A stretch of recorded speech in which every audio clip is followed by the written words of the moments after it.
Thank you so much, Pastor Rick. It's really great to be here. I just came from New York, and you're so blessed to be living here. This is absolutely amazing.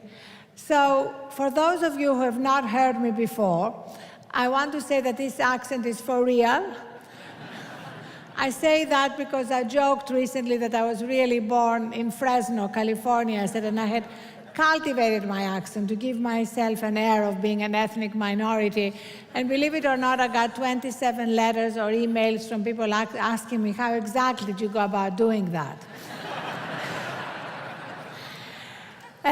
The truth is that my accent has been a little bit the bane of my existence. You know, we all have something that we're not happy with about ourselves. Until I met Henry Kissinger, and he said to me, never worry about your accent, he said. In American public life, you can never overestimate the advantages of complete and total incomprehensibility.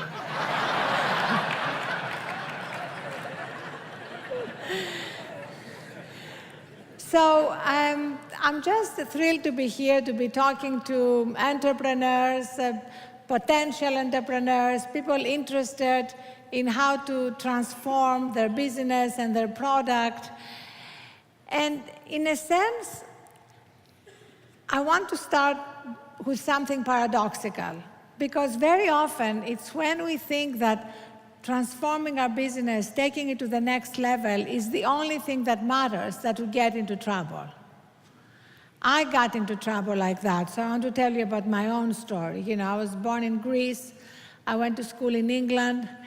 I was primarily a writer. This is my 14th book. I have two daughters who are 22 and 24. And in 2005, I co-founded the Huffington Post. And like anybody here who has a business, a startup, who has a business here? Great. So you know what I'm talking about. I was sort of working 24/7. I was really working around the clock, bringing investors in, working on the editorial product, not really taking care of myself at all. At the same time, I was a mother. I'm divorced. I was a mother to my two daughters. One of them had to go on a college tour. So her agreement with me was, Mommy, no BlackBerries when we're together. Have you heard that from your children? I want you to be fully present with me. So at night, she would go to sleep, and I would start working. So to cut a long story short, I returned home completely exhausted. I woke up in the morning, went to my desk, and collapsed from exhaustion. Hit my head on the way down, broke my cheekbone, got 4 stitches on my right eye, and I found myself going from doctor to doctor, from MRI to echocardiogram, to find out what was wrong with me. They thought I could have a brain tumor. They didn't know. And you know, doctors' waiting rooms are great places to ask life's big questions. Have you noticed that? Like, I was asking myself, you know, what is a good life? You know, what is success? By conventional definitions of success, I was successful. You know, I had just been picked by Time as one of the world's 100 most influential people. I was on the cover of Forbes and Newsweek. But by any sane definition of success, I was not successful if I was lying in a pool of blood on the floor of my office. So that's really what started me on this journey, which led to writing Thrive. Because I feel that, especially when we are building something, when we are building a business, we often forget the distinction between succeeding and thriving. Succeeding at the expense of our health and well-being is not succeeding. It's shrinking to become our business or our product. We are so much more than whatever it is that we are doing, that when we shrink, life loses its significance, its purpose, and its joy. So that's when I looked around and I came up with this idea that, you know, society tends to define success in terms of 2 metrics, money and power. But this is like trying to sit on a two-legged stool. You know, sooner or later, you're going to topple over. And wherever you look around you, you see incredibly successful people toppling over. With diseases, heart disease, diabetes, with addiction problems, destroying their relationships. It's absolutely rampant. We also now have the science and the data to prove it. 75% of our healthcare costs are because of chronic, preventable, stress-related diseases. A Belgian philosopher, Pascal Chabot, called burnout the disease of civilization. And unfortunately, you guys have something to do with that because you kind of have made sleep deprivation a kind of badge of honor. Have you heard guys like boast, you know, I only need 4 hours sleep. I was having a dinner recently with a guy who actually said to me, you know, I only got 4 hours sleep the night before. And I thought to myself, I didn't say it, but I thought to myself, you know what? If you had gotten 5, this dinner would have been a lot more interesting.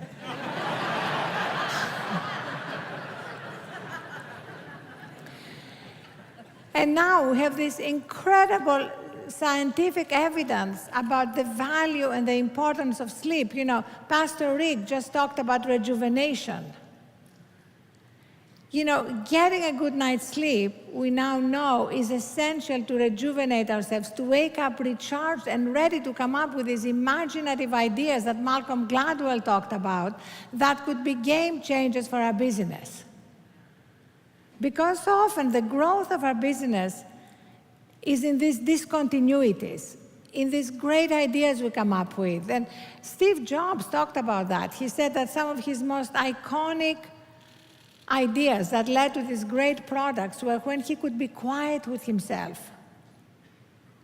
It's not when we are processing our inbox.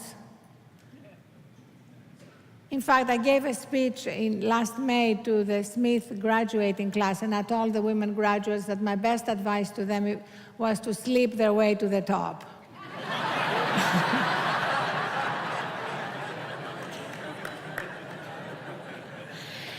And then actually at the Huffington Post, in our newsroom, we have over 800 journalists, editors, engineers. I have 2 nap rooms.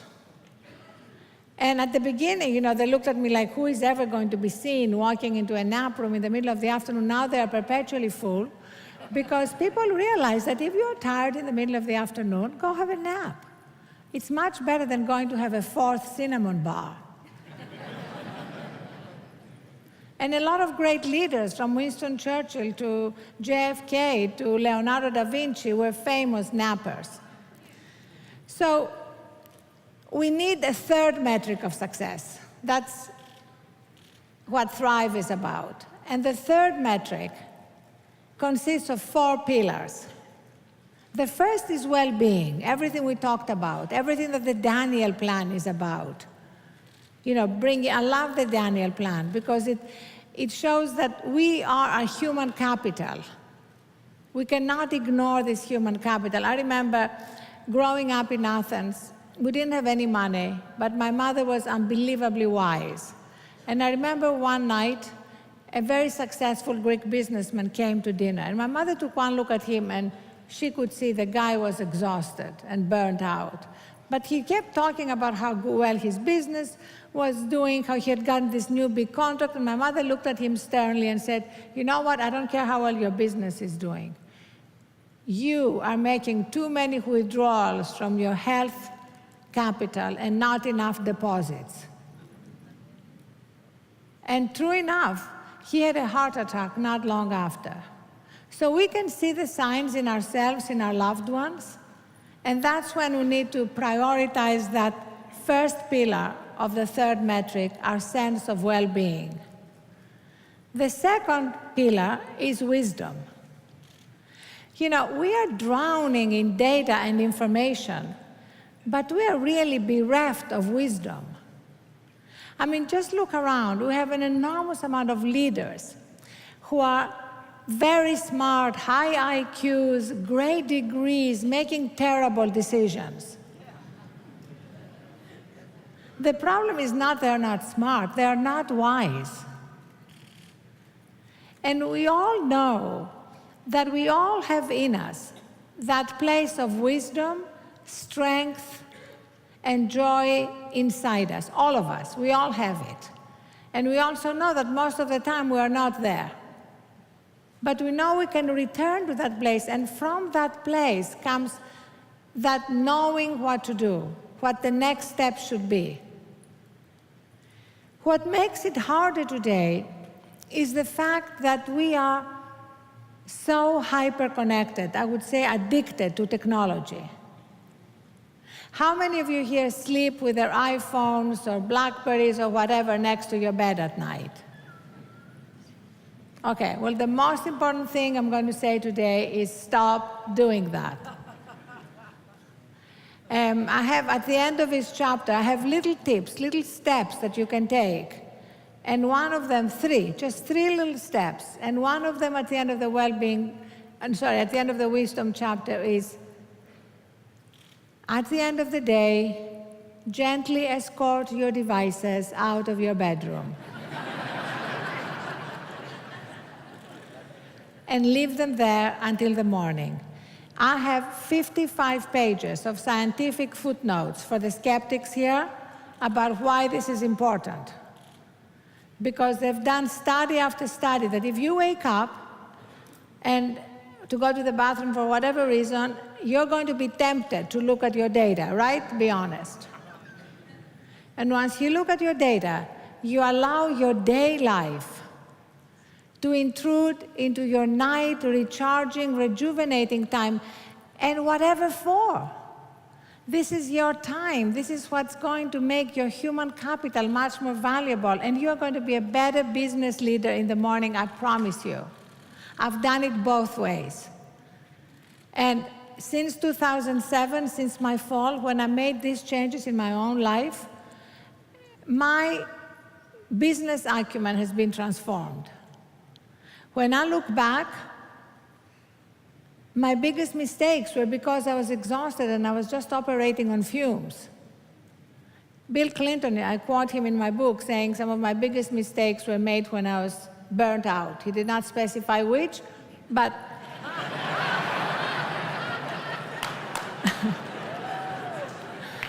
nevertheless, he admitted that that was at least one of the main reasons. So, well-being, wisdom, the third pillar of this third metric is wonder, our ability to wonder at life. Pastor Rick just talked about children and how children are, how open they are to life's wonder, to life's joy.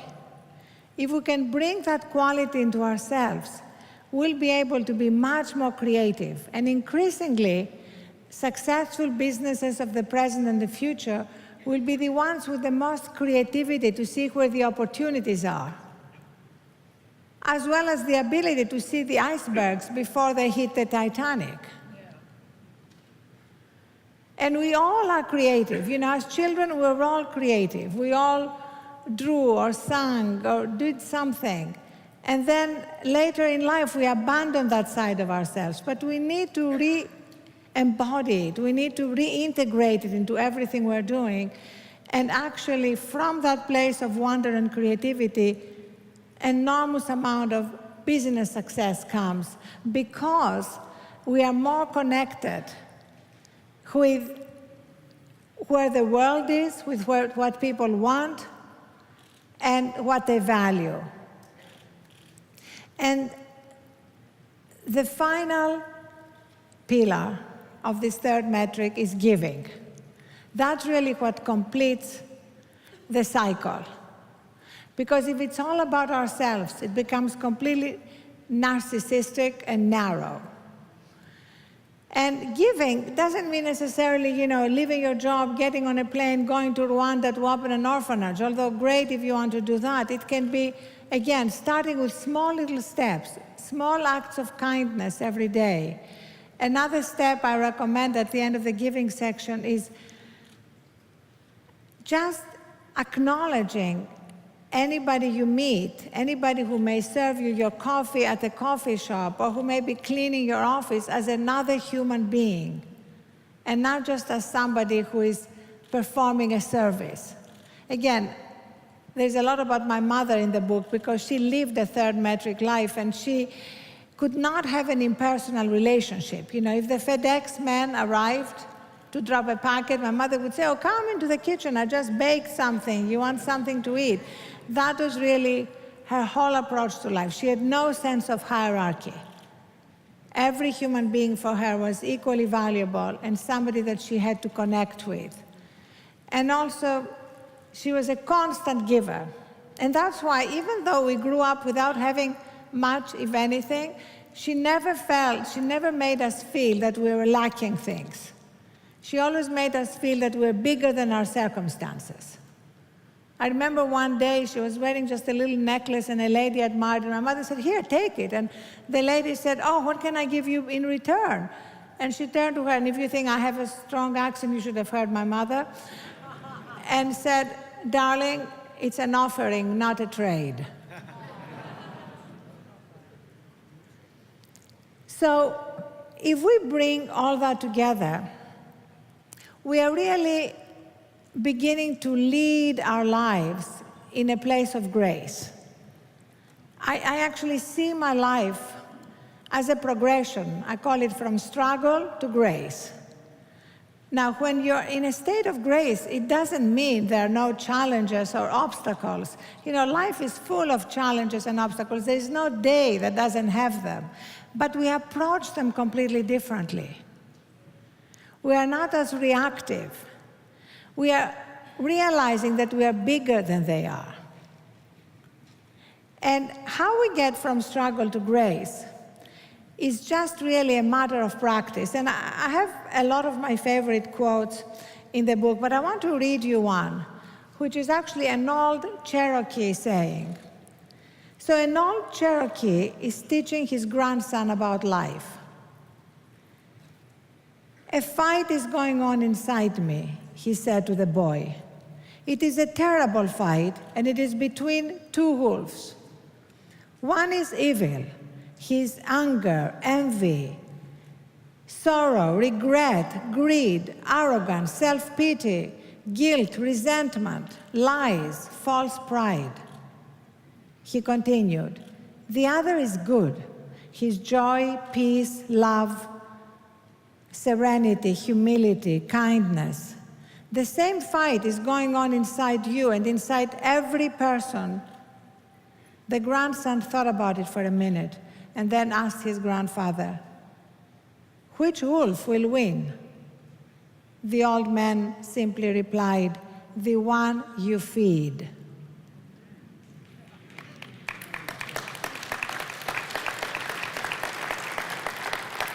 So we are all a mixture. So when we feed the part of ourselves that is about kindness and generosity and hope and creativity, that's going to strengthen. When we feed the other part, that's what's going to be strengthened. And when we live life from a place of grace, we really are living in a place of trust that whatever happens, even the most painful things that happen in our lives, has a purpose, a hidden meaning that we may not be able to see and recognize except when we look back. I remember the hardest thing in my life when I was in my 20s, when all the hard things happen in your life, right? Was when I was very much in love with this man. He was twice my age and half my size, and and he was a brilliant writer. We were living in London, and he was my mentor in writing. And then I really wanted to have children, and he didn't want to have children. He didn't want to get married. And because I really knew I wanted to have children, I made the tough decision and left him. And I didn't trust myself to stay in London, so I moved to New York. Incredibly painful at the time. When I look back, everything good that's happened in my life, my 2 daughters, my work, the Huffington Post, being here with you today happened because a man wouldn't marry me. Remember that.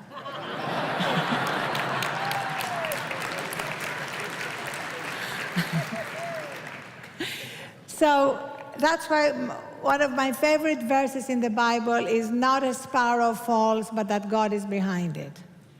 Nothing happens without some reason, some hidden meaning behind it. And a poem by Rumi that I love is, live life as though everything is rigged in your favor. Even the most painful, the hardest thing that happened to me recently was something that every parent dreads. I got a call on March 5th, 2012. My oldest daughter was at Yale, 2 months away from graduating, and I get the call saying, "Mommy, I can't breathe." She had gotten involved in drugs, and that longest drive of my life from New York to New Haven to the emergency room. But because of the work I had been doing on myself, I first of all could see very clearly what we had to do, that I had to take her out of New Haven even if she never graduated. The most important thing was her health. And then I moved into gratitude, grateful that she was alive, grateful that she wanted to get well, grateful that she had a loving family around her, and everything else was put into perspective. And now I'm happy to say that last week she celebrated 2 years being sober. She went back to Yale this fall and graduated, and she has a stable job in Los Angeles now. So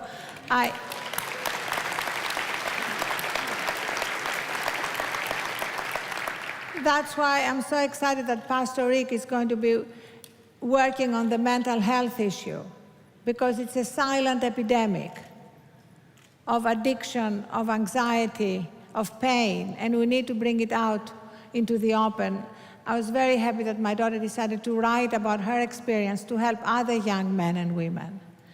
So let me just wrap up by saying that we are at this amazing moment, this real tipping point, when modern science is validating ancient wisdoms and spiritual teachings, and where we realize that we need to bring about fundamental changes in the way we lead our lives and run our companies.